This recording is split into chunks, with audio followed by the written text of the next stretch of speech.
पूस की रात। एक बार की बात है, एक गांव में हल्कू नाम का किसान अपनी बीबी मुन्नी के साथ रहता था।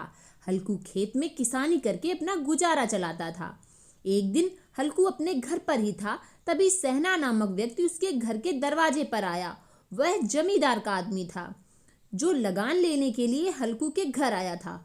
हल्कू सहना को देखकर अपनी बीबी मुन्नी को बोला कि जो हमारे पास 3 रुपया है उसे मुझको दे दो, जिसे मैं सहना को देकर इसका हिसाब चुकाता हूँ। लेकिन मुन्नी बोली कि 3 रुपए का तो हम कम्बल लेकर आएंगे।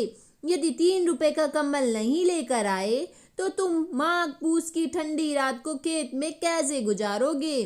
वह अपनी पत्नी को बोला कि उसका बाद में किसी तरह जुगाड़ कर लेंगे, लेकिन अभी सहना को पैसे देने जरूरी हैं, नहीं तो यहाँ तमाशा खड़ा कर देगा। हल्कू की बात सुनकर मुन्नी ने उसको 3 रुपए निकाल कर दे दिए, जिसको ले जाकर उसने सहना को दिया। कुछ दिनों के बाद पूस का महीना आ गया। हल्कू अपने खेत पे लगी फसल की रक्षा करने के लिए खेत में बने ओट में एक खाट में सोता था।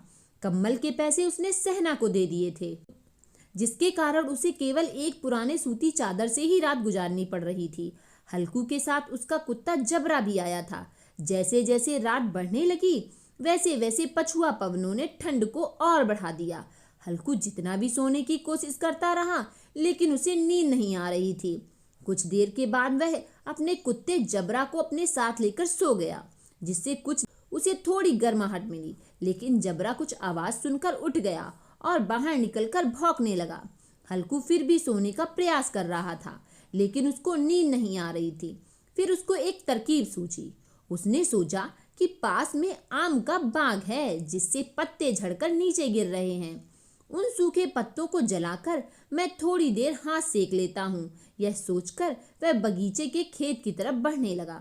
तभी उसका जबरा कुत्ता भी वहां पर आ गया और वह भी उसके साथ हो लिया। वह आम के बगीचे में जाकर सारे सूखे पत्ते इकट्ठा करने लगा।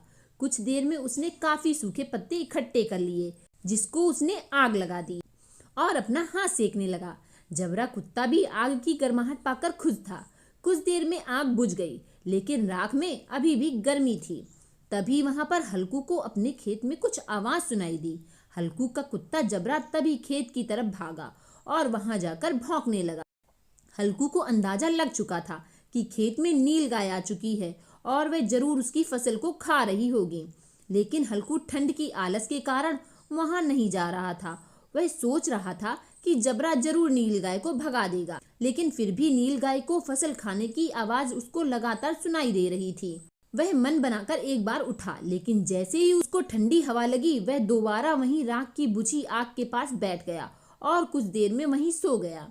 जब वह सुबह उठा तो सूरज ऊपर आ चुका था और उसकी पत्नी मुन्नी उसको उठा रही थी। वह उसको बोल रही थी कि तुम यहाँ पर आकर सो रहे हो और सारी फसल को नील गाय ने खा लिया।